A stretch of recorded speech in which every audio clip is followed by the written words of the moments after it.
I am a convert Sou converso à igreja. Sou grato por Deus ter respondido à minha oração e ter me dado o conhecimento e um forte testemunho de que Joseph Smith é um profeta de Deus. Antes de tomar a decisão de ser batizado na Igreja de Jesus Cristo dos Santos dos Últimos Dias, estudei cuidadosamente trechos da história de Joseph Smith. Orei, depois de ler cuidadosamente cada parágrafo. Se quiserem fazer o mesmo, isso levará umas 14 horas. Depois de ler, ponderar e orar, o Senhor deu-me a certeza de que Joseph Smith é seu profeta. Testifico-lhes que Joseph Smith é um profeta. E por ter recebido essa resposta do Senhor, sei que todos os sucessores de Joseph são profetas também. Que grande bênção é termos profetas em nossos dias. Por que é importante ter profetas vivos dirigindo a verdadeira Igreja de Jesus Cristo e seus membros? No Guia para o Estudo das Escrituras, na página 175, encontramos a definição da palavra profeta. Pessoa chamada por Deus para falar em nome dele. Como mensageiro do Senhor, o profeta recebe mandamentos, profecias e revelações de Deus. É uma grande bênção receber a palavra, os mandamentos e a orientação do Senhor nestes dias difíceis em que o mundo se encontra. O profeta pode inclusive ser inspirado a ver o futuro em benefício da humanidade. Em Amós 3,7, aprendemos que, certamente, o Senhor Deus não fará coisa alguma sem ter revelado o seu segredo aos seus servos, os profetas. Aprendemos nessa Escritura que o Senhor revelará a seus profetas absolutamente qualquer coisa que ele julgar necessária para ser-nos comunicada. Ele revelará sua vontade a nós e nos instruirá por meio de seus profetas. O Senhor prometeu-nos, em Doutrina e Convênios 20:26, que se crermos nos santos profetas, teremos a vida eterna. Na sexta regra de fé, nós declaramos que cremos em profetas.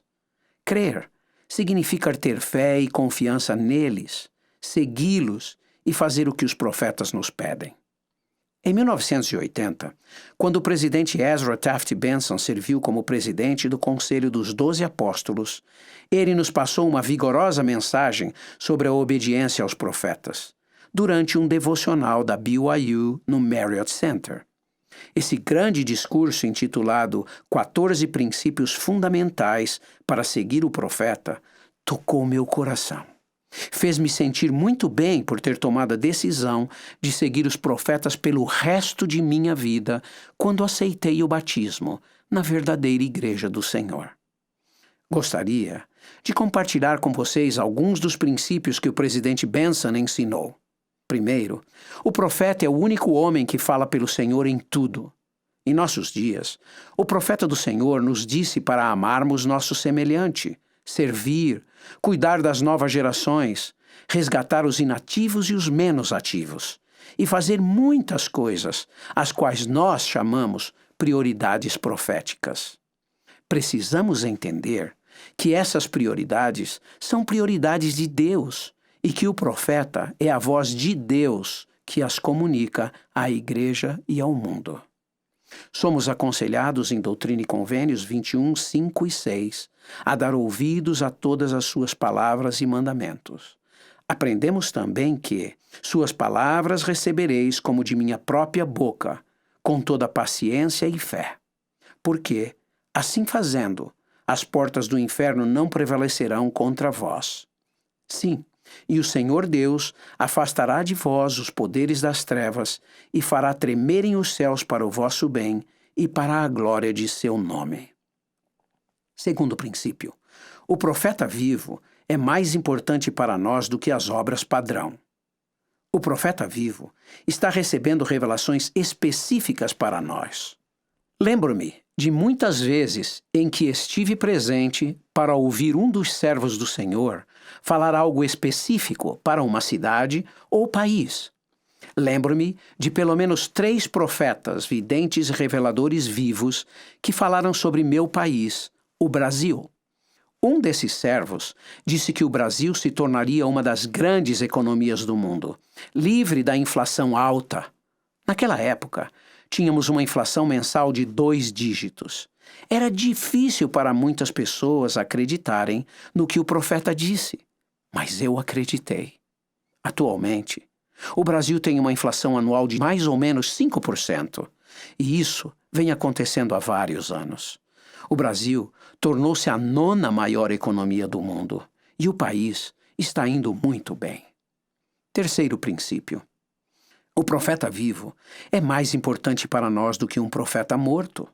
Aprendemos no capítulo 6 de Gênesis, no Velho Testamento, uma grande lição sobre esse princípio. Na época de Noé, era mais fácil o povo acreditar nos profetas mortos do que crer em Noé. Sabemos que, devido à sua incredulidade, eles não sobreviveram ao dilúvio. Quarto princípio. O profeta nunca fará a igreja se desviar. Mais uma vez, aprendemos com os profetas vivos. O presidente Wilford Woodruff declarou: "O Senhor jamais permitirá que eu ou qualquer homem que presida esta igreja vos desvie do caminho verdadeiro. Isso não faz parte do plano, não é a intenção de Deus. Se eu tentasse fazê-lo, o Senhor me afastaria de meu lugar, o mesmo acontecendo com qualquer outro que tentasse afastar os filhos dos homens dos oráculos de Deus e de seus deveres." Quinto princípio. O profeta não precisa de nenhum treinamento específico ou de credenciais terrenas para falar sobre qualquer assunto ou agir quanto a qualquer questão a qualquer momento. O Senhor chamou um jovem, Joseph Smith, para restaurar sua igreja. Teria o jovem Joseph Smith sido um doutor em teologia ou ciências? Sabemos que ele era um jovem humilde e que não teve formação acadêmica. Mas ele foi escolhido pelo Senhor e recebeu de Deus tudo de que necessitava para honrar e magnificar o chamado de profeta da restauração. E o presidente Benson continua. Sexto, o profeta não precisa dizer "assim diz o Senhor" para dar-nos uma escritura. Sétimo, o profeta nos diz o que precisamos saber, nem sempre o que queremos saber. E nesse ponto, o presidente Benson cita 1 Nefe 16, 1 e 3. "E aconteceu que após ter eu, Nefe, acabado de falar a meus irmãos, eis que eles me disseram: Tu nos tens declarado coisas duras, mais do que somos capazes de suportar. E agora, meus irmãos, se fosseis justos e estivesseis dispostos a ouvir a verdade e a segui-la, a fim de andar retamente diante de Deus, não iríeis murmurar por causa da verdade e afirmar: Tu dizes coisas duras contra nós." Oitavo princípio. O profeta não se limita à razão humana. Por acaso é razoável curar lepra fazendo um homem lavar-se 7 vezes em determinado rio? No entanto, foi exatamente isso que o profeta Eliseu disse que o leproso devia fazer. E ele foi curado, como podemos ver em 2 Reis, capítulo 5. E o presidente Benson continua explicando outros princípios de obediência ao profeta. Vou ler os últimos 6 e os convido, na sua próxima reunião familiar, a descobrir esses princípios nas palavras e ensinamentos de nossos profetas, videntes e reveladores atuais, dados nesta conferência geral. Nono. O profeta pode receber revelação sobre qualquer assunto, temporal ou espiritual. 10º. O profeta pode envolver-se em questões cívicas. 11º. Os 2 grupos de pessoas com maiores dificuldades de seguir o profeta são os orgulhosos que são doutos e os orgulhosos que são ricos. 12º. O profeta não será necessariamente popular no mundo, nem entre os que são do mundo. 13º. O profeta e seus conselheiros constituem a primeira presidência, o quórum mais elevado da igreja. 14º. O profeta e a presidência, o profeta vivo e a primeira presidência, siga-os e receba as bênçãos. Rejeite-os e sofra. Somos privilegiados por ter as palavras de nossos profetas vivos, videntes e reveladores, durante esta maravilhosa conferência geral. Eles dirão a nós, o povo de Deus, a vontade do Senhor. Transmitirão a nós a palavra de Deus e seu conselho a nós. Prestem atenção e sigam suas instruções e sugestões, e testifico a vocês que sua vida será plenamente abençoada. Jesus é o Cristo, nosso Salvador e Redentor. Thomas S. Monson é o profeta vivo de Deus e a primeira presidência, e o quórum dos 12 apóstolos são profetas, videntes e reveladores. Em nome de Jesus Cristo. Amém. The living prophet of God, and the first presidency and quorum of the 12 apostles are prophets, seers, and revelators. In the name of Jesus Christ, amen.